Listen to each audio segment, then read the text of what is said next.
Negativity wise, anything negative stays in your memory for longer time. For a UX designer, this is very important to know that any small mistake if you do, your users will remember.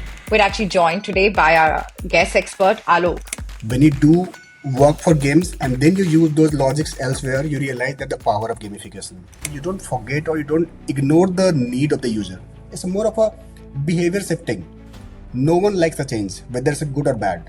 When you're working on any of the design, you cannot work on something without psychology at all.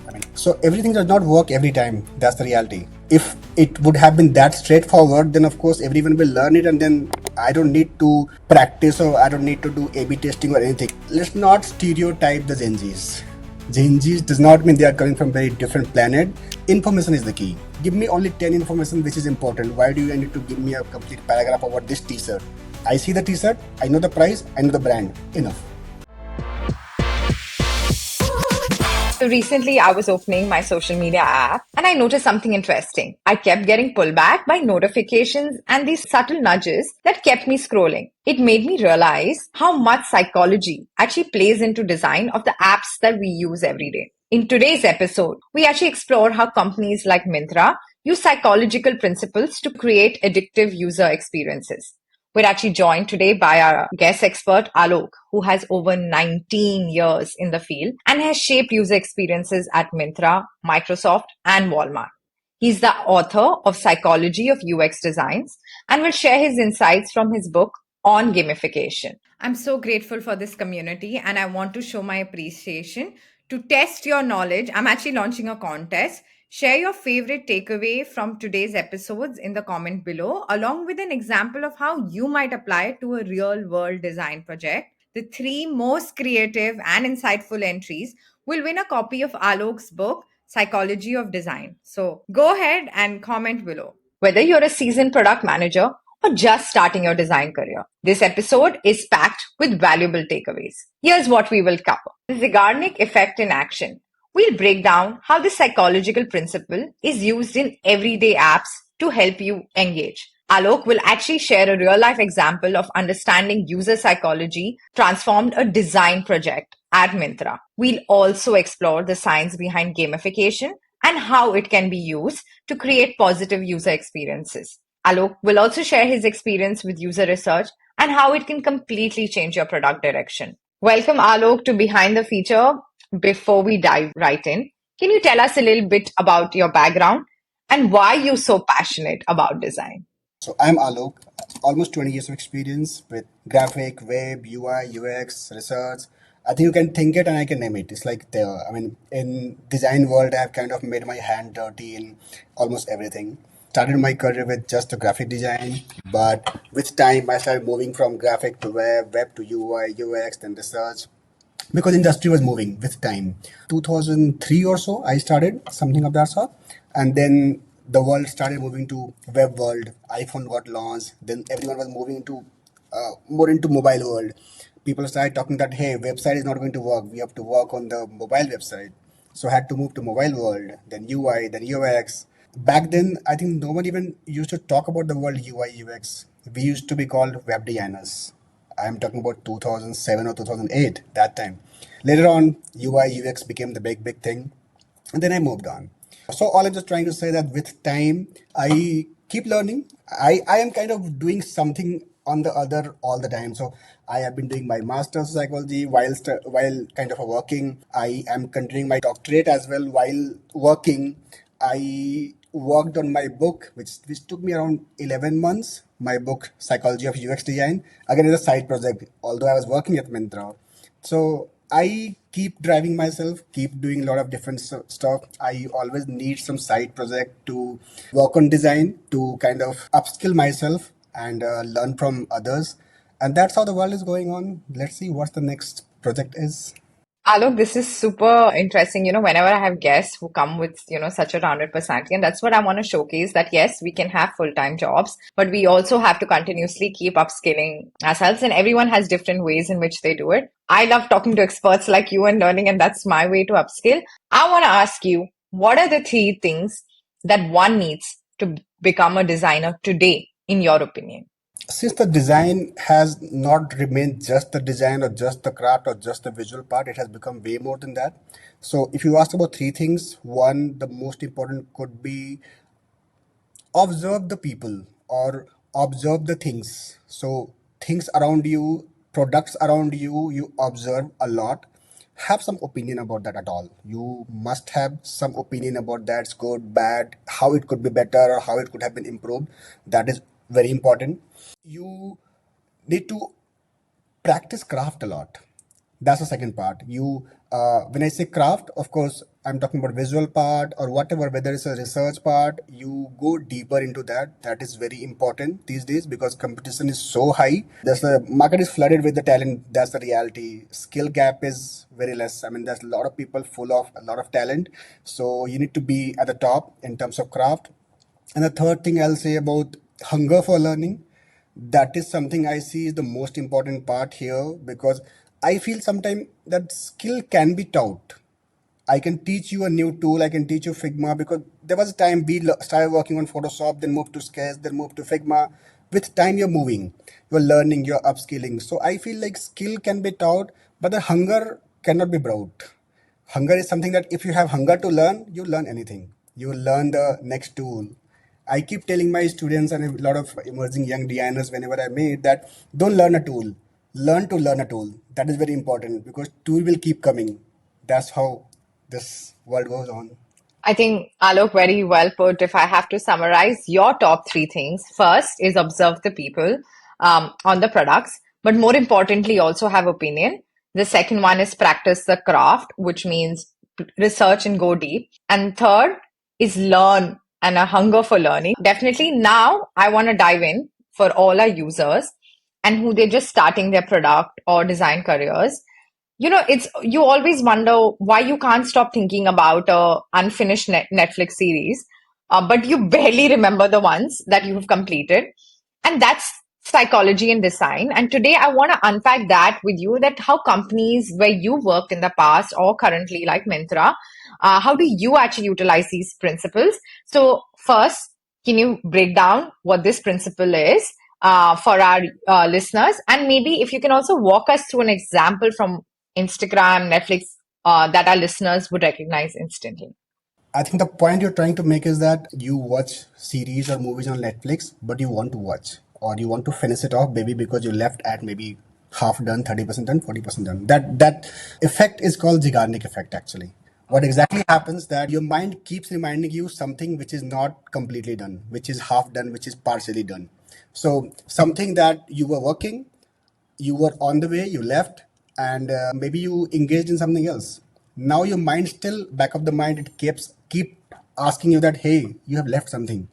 You have left something. Although you're into something right now, but still something is going to mind that hey, you have left something. And that's a very interesting, I'll say, skill, or that's a very interesting tool or asset for a UX designers to use in your design. And why do I say that?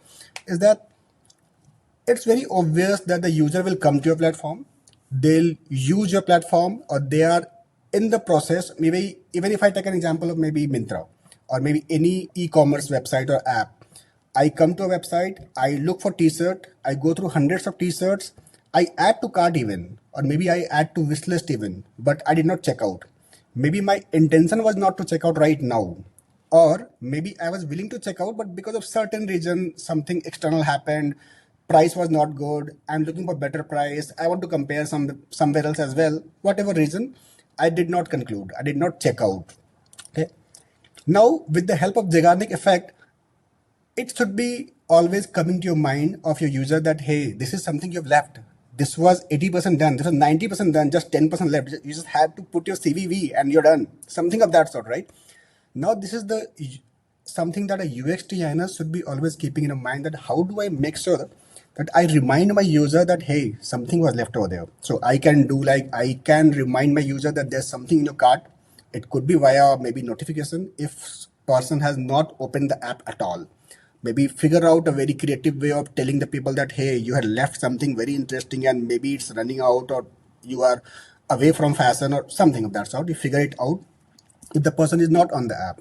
But if the person is coming to your app, most of the apps nowadays have this continuity widget, which is called continue browsing from here. You can see on almost all the e-commerce apps, and very similar stuff is happening in Netflix. You are 80% done, right? And the UX designer or the business have decided to remind you, hey, this is not done. And what happens? The impact is that you end up not starting a new movie. You end up finish this one first because you feel that that's a lot of effort starting something new versus I have already invested my time, effort in something, let me complete that. So this is where Zeigarnik Effect helps you. This is where it helps in any series like Netflix and all to complete. Any e-commerce where I keep reminding you, even if I look at something on social media or I see something on e-commerce, but I am at social media. In social media, I'm reminding that, hey, you were at Myntra, you left something, you want to just check it out now. So these are a lot of tools, or these are a lot of, I'll say, psychological theories, laws. If you know the basics, you understand that what is going to hit a lot. So with the help of Zeigarnik Effect, I am trying to complete the process which is half done. So this is how, I mean, this is one of the tool, one of the law I would say UX designers must learn from, or product designers must learn from, and use to convert their users to check out. So, Alok, one question I have is yes, I've read about it, but you also have to be careful, right, when you're using these kind of principles and all. You can't just like keep bombarding. And how do you decide that, this is the right step or this is the right process in which I can use it without making it like extremely painful for a user? So you know what? There's a problem that you need to balance your gamification part, you balance your laws as well. So everything does not work every time. That's the reality. If it would have been that straightforward, then of course everyone will learn it, and then I don't need to practice or I don't need to do A/B testing or anything because this is a proven theory. So nothing is proven theory. Chances are higher that this will work. So a lot of time when you're using gamification of use or any of the psychological laws, you need to be very sure about one, that about the user part. You don't forget or you don't ignore the need of the user. Although you're trying to generate a new need for sure, but if there's a signal coming that there's a requirement of the user, and if you push in that direction, the chances are very higher that that can convert. Versus generating a new thing is more of a behavior shifting. No one likes a change, whether it's good or bad. If I'm used to of this path, I would love to go to this path always. If you'll make that path better, I might get confused because I was used to. That's all. Even better is not working sometimes because the person, your user, might take time to understand that, hey, here was my cart, where is this? Although it's on the face, but no, I am used to looking at that at the bottom right. It's not here. What do I do? So overall, don't change the, I'll say, there's a pathway user goes into. Don't try to change that path completely. Try to add your psychological law, your gamification on the way. Don't try to change the behavior immediately, and don't expect that since the flow was broken, you made a better flow. Don't expect that now user will be enjoying from the next day. User will take time to shift the gear. That behavior shifting takes time. So similarly in all the psychological law, even you apply, you have to make sure that the need is there. Users are going to take some time to adopt it, whether it's good, bad, whatever. You might have a very 100% confidence. Still, don't be in a hurry. Take or give some time to the user to shape up their behavior. This is how you kind of balance it out. So, Alok, at Myntra, you actually work with early career designers, right? So, can you share one of your recent projects where, understanding user psychology completely changed your team's approach?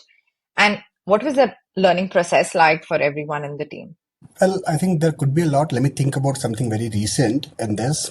If you're a Myntra user, you might know about Forward. I mean, Gen Z has become a big thing nowadays. Everyone want to focus on Gen Zs and want to work for Gen Zs or make their app or designs familiar for the Gen Zs. Similarly, of course, we are also, because Gen Z fashion very related and we want to make something big for them. And we have a very separate section called Forward. Around 6 to 8 months back, we had a very clear cut hypothesis that Gen Zs are kind of very modern. And of course, they are modern, but because they're modern, their design choices are very funky, colorful, and something not like a very obvious thing that millennials or any other people has been loving. So you have to do something wow, some animation, something funky is going on, some very colorful things are happening, and all those stuff. And with that mindset, we have been working on our homepage, PLP, PDP, listing page, detail page, and complete journey we were planning to work around. But then we wanted to understand from the user that, hey, because we end up having multiple colors and multiple even styles, being a designers of course have multiple choices, multiple color idea, that this is funky, this is funkier, this is funkiest, now what do I do? Should I test all three? Which is, I mean, again, and being very subjective one, there's no very clear cut yes no, right? There's someone loves this, someone loves that. We wanted to test with the real users. And while testing, we did what? We also had a very simpler version of that as well, which was not Gen Z at all from our point of view, because we thought Gen Zs are funky, level, funky, colorful people and all. And the reality is, after meeting around 2025 Gen Zs, few we met ourselves. I love research, so I meet users a lot myself as well. We took a help of agency as well, and with the help of that agency, we met few Gen Z folks. And what we surprised to get to know that they love that simpler version.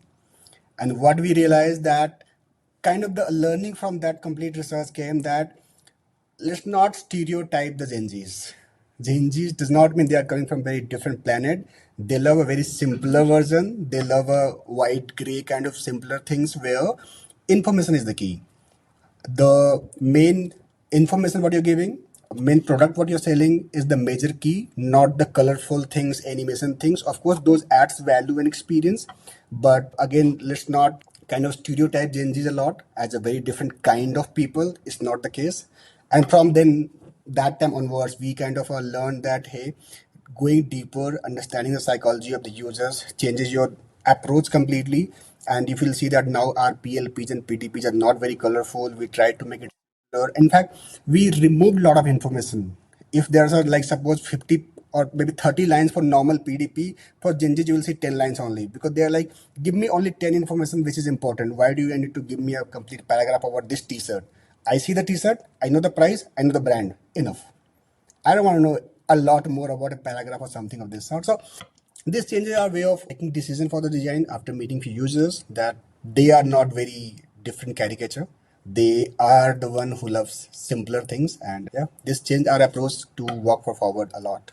Alok, this is like really interesting and similar to what, Shaq had also shared that one is how do you guys actually put snackable information because this generation wants limited information, unlike the previous generation, which is a really interesting insight. But the question I want to ask you is I don't know if you've seen the new snack app from Swiggy, and they have these neon colors and these memes.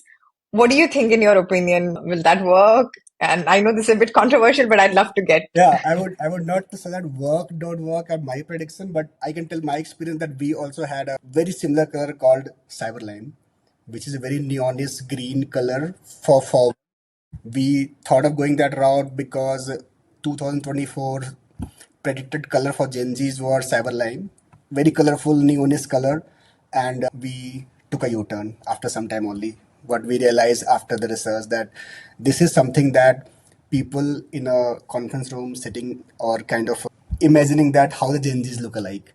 But after meeting the users, we realized it's not that different, and we thought of taking a different color. Although we also have a different color for Gen Z's forward, we also have a yellow color. It's not like a very black and gray. But then the color there is to differentiate from normal Myntra experience to Gen Z experience.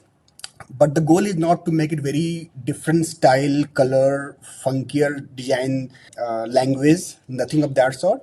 But yeah, in terms of information, we do take care because we realize that they are looking for very prime information. Don't give me jargons, don't give me a paragraph, something of that sort. That becomes a major part for them.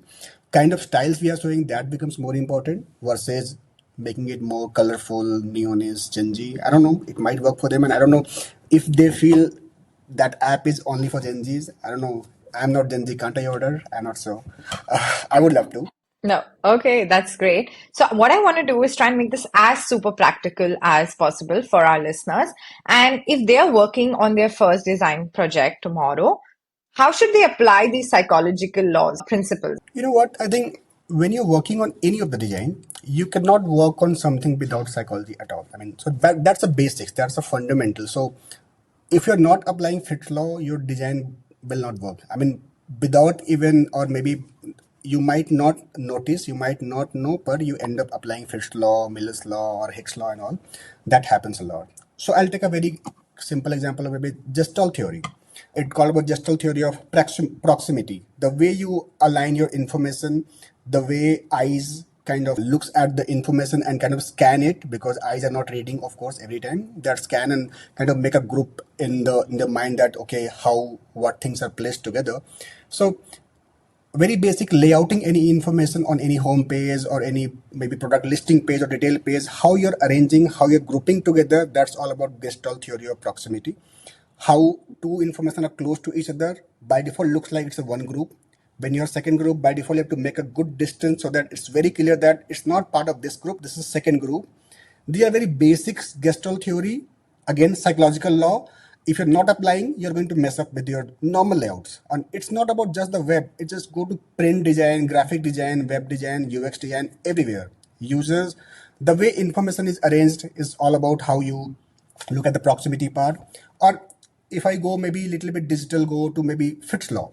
Fitts law talks about that how the information is arranged. If it's closer to each other, it's very easy for me to reach to the next information. If the my tappable area is very small, I might take more time to reach there or take an action. So just think of like maybe any bottom navigations. It has maybe 5, 6, 7 stuff, right? If those things are very small, I'll take time to focus on one thing and tap on that, right? If those are lesser or big enough, I might take less time to click and move forward. So what's happening actually in my mind, I am taking less time to react because it's very obvious. But if it's very small, I need to focus. Oh, I have to tap on the third one. Third is what it is, something of that sort. So even like designing normally your bottom navigation for any app, if I talk about digital part, need to make sure that it's easily scannable. It's a tappable area. One is technical part, that tappability has to be there. But again, visual point of view, if it's less cluttered, for my mind of think of like six things versus four things, my decision making becomes faster, right? So I'll be quickly moving to that place. I talk about maybe let's talk about Miller's law. John Miller's law, we call it like magic number seven rule as well. Human has a very clear cut tendency that I can remember seven things Can you max. repeat this again? Magic Yeah. number seven. Yeah, magic number seven rule. That is John Miller's rule actually. And Okay. that says that a human can memorize seven things. If you're doing more than that, then you have to practice or you can chunk it down. And a very good examples are like maybe think of your mobile number. How do you remember your mobile number? Your mobile numbers are 10 digit. Correct. Do you remember like 98734 3? No. You have chunks in your mind. You will break into 2, 2, 4, 2, 4, 5, 5 or something. Your 10 digit, you think about yourself, you will not have your mobile number ever thinking in single 10 digits. In your mind, you have that. Think of like our India have Aadhaar cards. It's 16 digits. How Yeah. is it written? Four. 4 ka 4 chunk. Yeah. Why? Yeah. Because it's easy to write, it's easy to recall, it's easy to remember.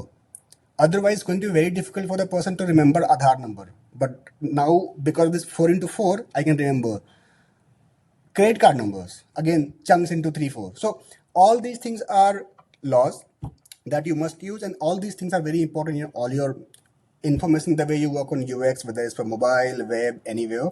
So these are a few basics that I think every UX designers must know. And if you know these well, you'll not do these very basic mistakes. And this is how human mind is already wired. So if you'll try to change that conventional, no, so you're going to struggle. So don't change the convention. So convention is the best friend of UX designers. It's already kind of very clear that people mind is wired in such a manner. Let's not touch that. So don't reinvent the wheel. Let it go in the flow. So you gave us three cool things. You said first one is, proximity to design. Second one is less cluttering, and that's a part of the Fitts law, if I'm not mistaken. And the third is Miller's law, which is like seven. People have a tendency to remember seven things at one time. And then, so these are, at least you're saying for early designers, even if they start with these three laws, you think it's good enough for them, right? Yeah, that's a fundamental. So, Alok, according to you, what are some of the psychological biases that often, designers kind of get confused or trip them up? So, can you share that? Well, there's a lot actually. In fact, in my book also I talked about some 5, 6, which I could see that it happens a lot, and I am been seeing in my decade of experience that this do happen a lot. I'll talk about one or two maybe here.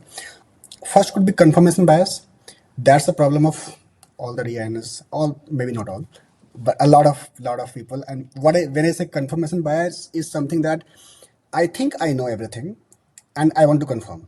So whenever even if I'm meeting the user, I am not going with a mindset that tell me what the problem is. Versus I'll go, hey, I think this is the problem. Can you tell me how big is it? Something of that sort, right? Yeah. Where you're kind of already coming with a very leading question. You think that you already know the problem or you know already the solution and you're kind of going just to confirm. That is where I feel that we are a little bit biased with our designs. We ourselves accept or kind of agree that our design is awesome. Now let me please tell me that how awesome it is. Something of that sort. Yeah. So So the question you ask is tell me why you love our product. So you're not even asking, you're not giving them even an opportunity saying why they don't, right? yeah.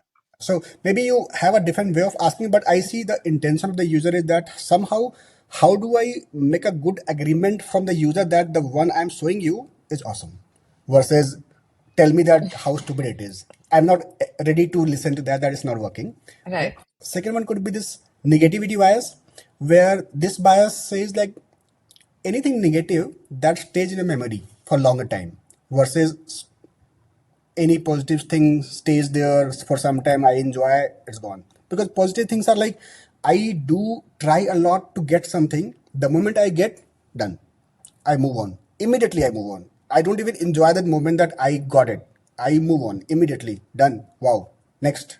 Okay. But the moment I have something wrong, something negative, it keeps coming in my head every time, I keep thinking about that, hey, I did this is not working. And this I feel like for a UX designer, this is very important to know that any small mistake if you do, your users will remember. So even if you're doing awesome app design, but if you do one stupid stuff, people will know you for that stupid stuff. They'll forget about your awesome design. So please don't do such mistakes. So these biases are, I would say, these are two very quick one that I would want UX folks to focus on, and don't do such mistakes. Don't get biased with your negativity and confirmation. What is it that makes us tap on that notification or check out the Swiggy streak, right?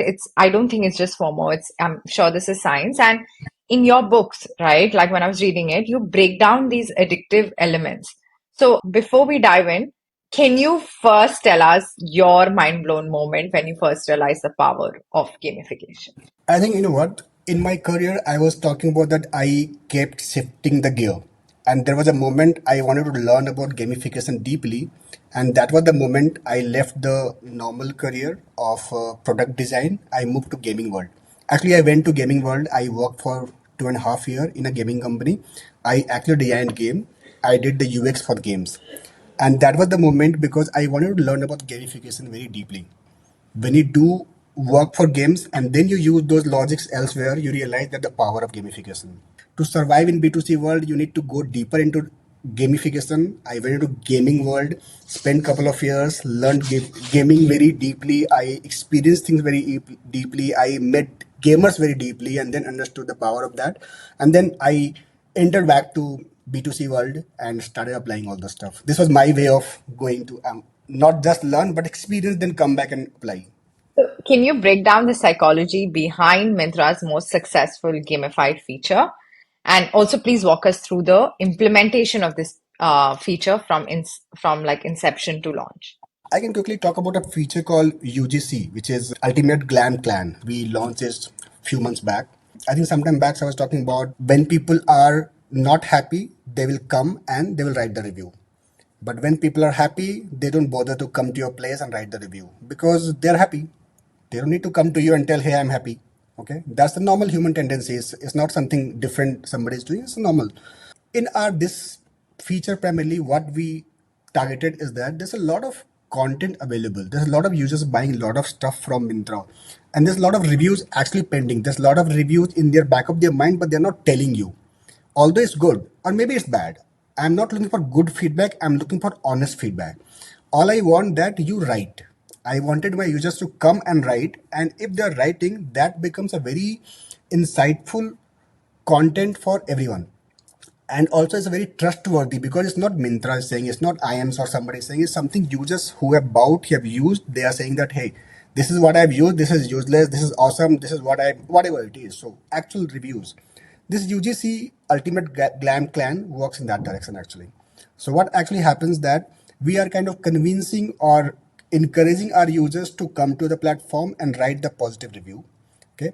And your product the product that you're reviewing, that can be featured on PDP, which is product detail page. So if you go to any product detail page, you see any product, you keep swiping, you'll see the last product could be any user generated product. So if user has written something, if user have shared their pictures, they would like, you can see it there. And why we did this? Because this was the requirement of all the users, most of the users, that hey, the pictures you show are mostly the kind of models who they are perfectly fit. Maybe I'm not that fit. It's looking perfect on her or him. Maybe it's not good on him. Show me on the real user. And with that mindset, we went to the market and we used those pictures from the actual users and saw it here upfrontly, whether it's good, bad, whatever is a real. It helps us build the trust. So this ultimate clan does what? It makes everyone kind of influencer now. It makes everyone content creator. You yourself who have bought from Myntra can become a content creator. All you need to do, whatever product you have bought, just write the actual review. And your review can be posted as a content feed. Anyone can go through that, see that, and that will help them take a decision very quickly, because now this is an honest decision. This is nothing by anyone paid. Okay. And for this, I will motivate you, I'll reinforce you via multiple logics. One motivation is that you could be featured on product detail page. Second is that if it reaches very high, then maybe you can get some reward from Myntra side as well. You can get a reward like maybe MCAS or something. You'll get some reward that you might use to buy the next product. Because I'm not forcing you to write positive review. I'm forcing you to write honest review so that the trust on the platform goes higher. Everyone becomes influencer and everyone comes to the platform to say this. So this is the place where I'm using a lot of gamification logic like reinforcement. If I talk about reinforcement, it's about positive and negative both. And I'll tell you why negative. Positive, when I am kind of telling you that, hey, if you'll post something, it can be seen by India.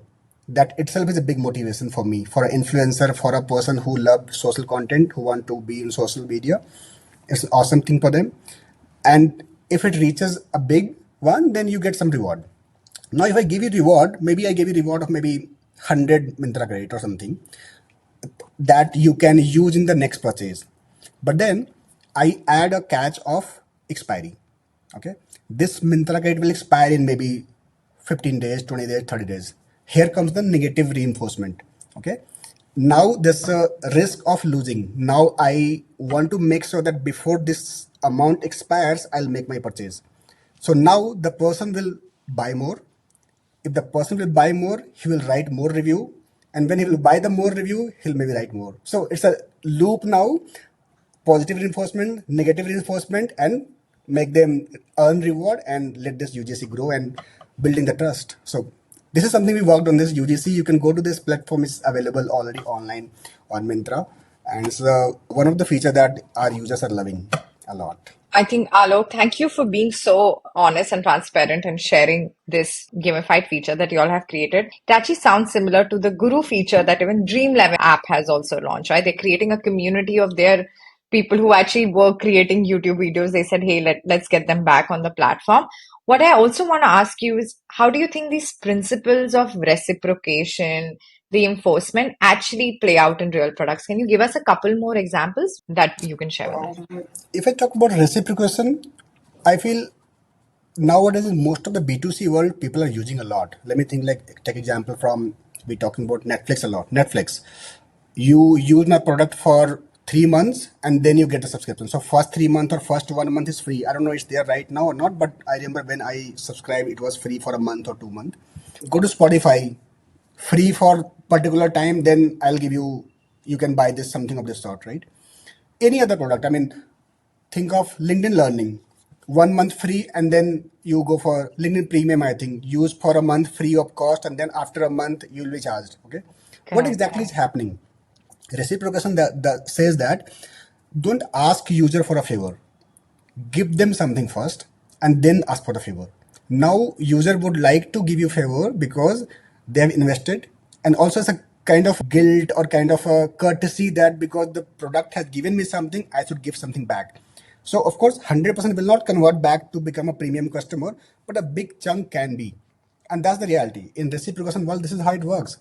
I can talk about one very good example of gaming world. When I was in gaming, for gamers, for any game company, primarily in India, IPL is a very bad time. Why? because when IPL comes, everyone is watching match. Oh, when wow. when I'm watching matches, then of course I'll not play game. Same person will either watch cricket or play game. Now an IPL goes for 2 months. How can Hmm. I have my DAU or MAU of my game going down like anything during the IPL 2 months? It's such a big time, right? So the challenge was that how do I make sure during this IPL as well, our DAU does not go drastically down. Otherwise, it used to go like less than half or something. It was that bad. Okay. So it was a challenge. And what we came with the solution was in the match in IPL, whoever match is going on, if there's a six, if any of the player hit six, you can come to the app and just collect reward. That's all. Don't play the game. Okay. So Okay. we somehow linked the API of our game with IPL. We figured out the way. And then what we did, every six, you just open the app and collect the reward. Don't play the game. I'm not asking people to come and play the game. And IPL used to get very crazy time where there's a six every second, every minute, every second minute, every third minute or something of that sort, right? Users used to come, collect, go to game, come, collect, go to game or something. And what ended happening is people kept the game open because there's a lot of six coming. Okay, so my DAU went down, of course, because everyone was not lover for that, but we somehow survived well because here I'm using reciprocation very strongly. I'm not asking user to come and play the game. I'm asking you just come and collect the reward. And now because you have come to collect the reward, you might end up playing one or two game, and I'm done. Oh, My goal wow. achieved. So this is how we use reciprocations a lot to kind of get the users back to the game and spend some time. Although I did not ask my user to play the game. But with the courtesy, because they have reward, they have chips, now they want to play. I can tell you a very interesting story coming in my mind quickly when we talk about the reward thing and how much reward is good reward actually, right? And that is very important. There was a study done very old with a mouse and cheese. Usually mouse is very fond of cheese. So there was a mouse kept at one place and there was cheese kept at one place. Immediately mouse will run and eat the cheese, right? This is how the setup would be. But there was a twist that between the mouse and the cheese there was a current over there. There's a layer of current over there, so mouse has to cross that current, feel that shock of electricity or electric, and then reach the cheese and eat. Mouse went, tried, he got to know, oh shit, there's a current, I'll not go. He don't go and come back. Tried two times, three times. Then what the people did, they changed the cheese from the bigger one. So it was smaller one, now kept the bigger one. Now mouse went little bit more. Then still came back, kept trying. So this experiment kept happening like, okay, keep changing or keep increasing the amount of cheese. And there was a time when mouse was completely okay to go through that complete sock, Oh, gone through the complete wow. sock and went and eat. So what it tells that the reward and the effort has to be balanced. If the reward is big one, I might be able to put a lot of effort. If the reward is not that great, maybe I'm not willing to put the effort. And that right amount of cheese is something that is experimental. There's no correct theory around this that hey, this much of cheese is perfect, put it. So this is all experimental. This is how this all works. Fabulous. I think we've had a similar learning at our end also. So thank you for sharing this insight. I also want to talk about, you've mentioned UX research as one of your favorite topics, Alok. So could you share one short story with us where your experience with research completely changed your product direction?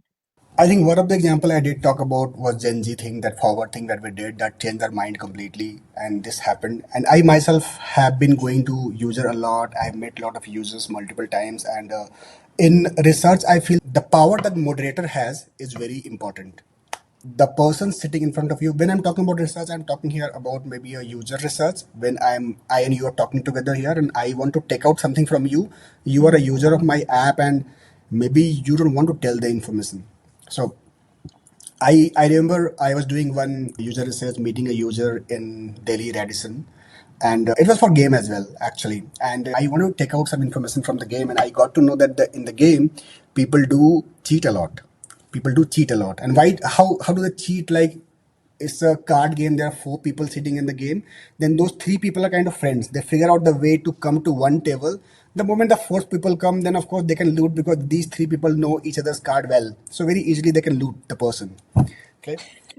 I had no idea about this is how the game works. But then I got to know I met a person who is a principal in Ghaziabad. So principal means of course I'm feeling it's an education sector principal. He kept talking about that. Hey, we talked about okay, how do you feel about game and all those stuff. He kept complaining that in your game people are just cheating and this is happening, that is happening. People are coming and looting us and all those stuff. It was a news for me as well that people come and loot like this. But I wanted to go a little deeper. I wanted to understand because in some discussion, I started understanding the person is not the victim all the time. He could be other way as well. This was my intuition because of I do observe a lot of body language as well. It's not just the person what he's saying, but a lot into what he's going through, a lot the way he's interacting. So I personally do focus on a lot.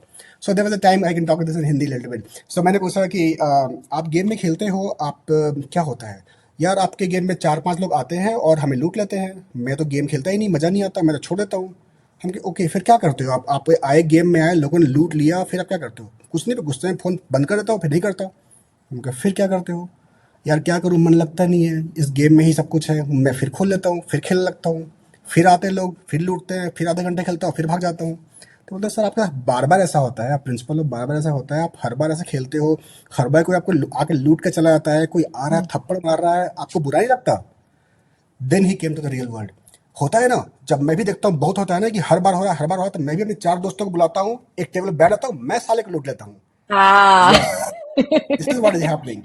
So what I realize that if you take the user to the actual level, he or she will speak up. He'll tell the reality. If you go not very deeper, the person will not go deeper, will not tell you the real story. Till now, the user was playing victim role, but the reality is the he himself was not victim. He himself was the Lutera gang who was doing this all this lutifying thing. So I realized going deeper into user understanding building a rapport and then spending some time going deeper helps you understand a little bit more about the user and that is a art that a ux person need to learn to take out the feedback that user might not easily tell you have to take it out. Okay. So you're telling us one is research is important and you have to know how to get the right feedback and try and avoid confirmation bias like you have shared.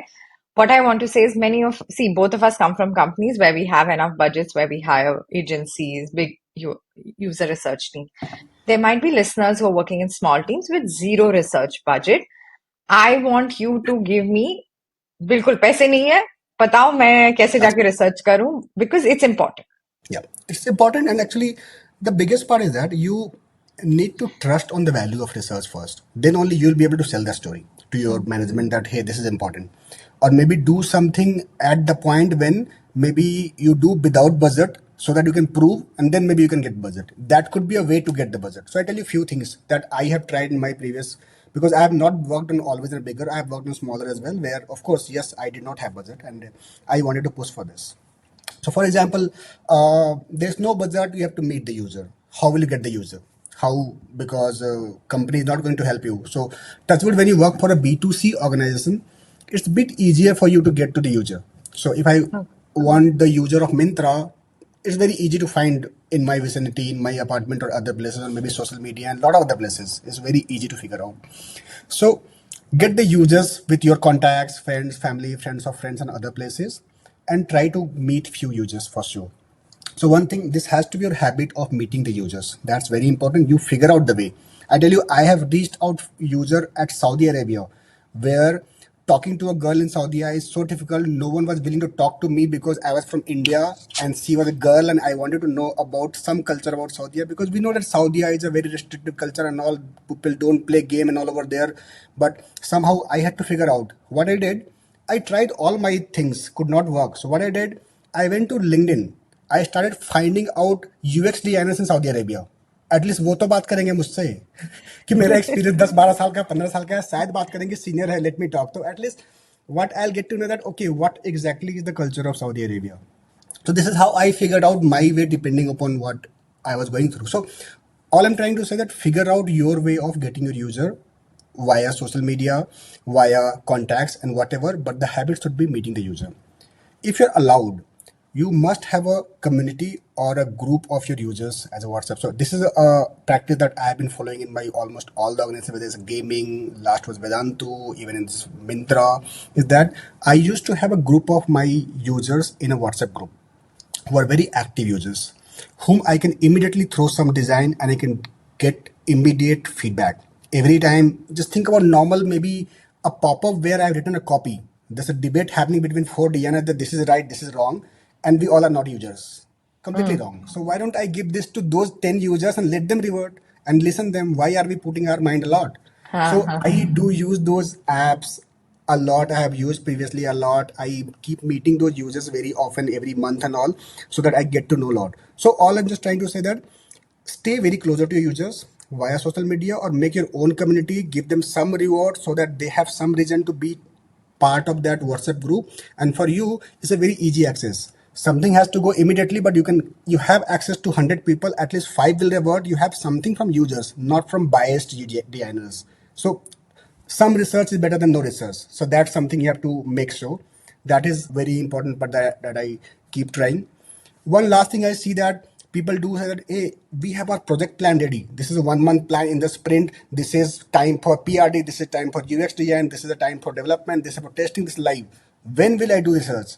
They will not let me do this research because if my design period is 10 days, they're not going to listen to me that I'm going to give you 15 days, do research for 5 days. Okay. Then at this time, till you have not proven, give the design as per your intuition. Because I mean, as per first principle, you must be knowing the things. Do the best you can do comp analysis, look at the users and work the best one. But do your research when you have already given the design to the dev. Dev is working on that. So now आपके sir पे कोई तलवार नहीं है. PM chill because Dave काम कर रहा है, डेव चिल बिकॉज डेव काम कर रहा है. तो अब आपके पास कोई हेडेक नहीं है. अब use that time to meet the users, show the design to the users and understand the feedback. If there something really burning, raise it कि ये ब्लंडर हो गया है तो करना पड़ेगा. If something that can live, there is always a way to work on the way to. So this is how you can chip in your research slow and steady in your process, so that you don't have to sell the story that no, without research we cannot go. Oh, thank you, Alok. Some of these are actually very practical and काफी useful आपने जो share किया है. So thank you for sharing. Now I want to jump into a quick rapid fire with you. My first question is, what is the one psychological principle you wish more designers understood? There's a lot. I talked about few more, but if you talk about one, I'll take the name of Gestalt theory of proximity. It's very basic that helps you lay out the design in such a manner that the eyes can scan as quick as possible. If a product team can do only one type of research before launching a feature, what would you recommend and why? UT, just blindly UT, usability testing. Meet the users before going live, so actual users and understand what do they feel. This is very equivalent to AB for you. Okay, your prediction for how psychology will influence future design experiences. I think influence, I'll say it'll emerge with time. It's a lot of principle. Fundamentals will never change. Fundamentals remain same, but few things will change. Just for example, 1 month, 1 year back, no one would have said that bottom nav could be six. Not possible. But now Swiggy has, Amazon has, Google has, few more. Why? Because screen size got bigger. Now the people time spending on that has got bigger. So few things will get. So I'm just trying that it'll improve, it'll emerge, it'll not change.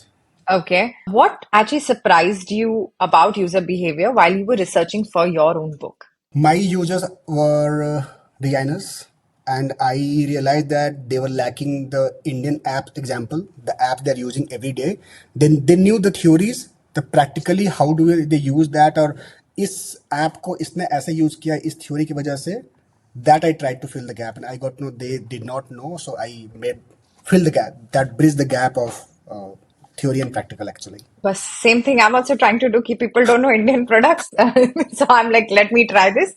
And for the listeners who are building their first portfolio, what's the one principle if they're trying to apply for a job to Myntra, you want them to showcase in their work? When I go to craft part, again, I'm going back to Gestalt theory, the very basic one that has to be there so that your layouts are completely clean and very clear. Information architecture is awesome. That is the most important. And when I talk about the empathy part, knowing a little bit more deeper about the user, that is very important. Okay. So I want to do one bonus section for our listeners who stayed on till the end. How big is your team at Myntra, Alok? UX team is around 24, but I look after the storefront side, which is a customer facing ad, which is around 15, 16 folks with me. And do you always keep looking to hire people in your team? Yes, it happens a lot. So, what I want you to share is if someone wants to apply for a Myntra UX design position, what is it that they should prepare for and they should be able to showcase to you? So I tell you what exactly I or we look for when we're looking for UX designers in my team. One, innovation. You has to be very innovative, full of ideas, always coming with a lot of ideas for any problem. How do I solve this problem with multiple ways, and then we'll choose the best. That is the most important one. Craft, again, because that's the key. How your app looks like, the visual looks, that has to be very important. That has to be very rich. So very rich craft, very rich portfolio is like basics. Do I'll say gatekeeper for even interview. It's that straight. Once you come to the interview, then showcase your craft, how rich your craft is, and then you talk about your UX process. That has to be very rich. And in short, if I talk about that, it's what we look for is a kind of very T-shaped designers. You are expert into one, but you know everything. Touchwood, in my team or in Myntra's team, we have all T-shaped designers who can do research, who can do design, who can do wireframing, who can do problem solving, who can do everything, but they have one expertise. That's all. That's the Oh, base. wow. So, folks who are listening, thank you very much, Alok, for taking out time and coming on to Behind the Feature. If you found this video helpful, please don't forget to like, subscribe, and hit the notification bell. It helps us get more such cool leaders to come and share their thoughts. If you have any questions for Alok, please feel free to put it in the comments below. We're also going to add the link to his book. Please go ahead and order it on Amazon today. It's a fantastic read. And if you found this helpful, please share it with someone who needs it because good advice deserves good company. Thank you, Alok, once again. Thanks, Diksha. Thanks for having me. It was interesting chatting with you. Thank you so much.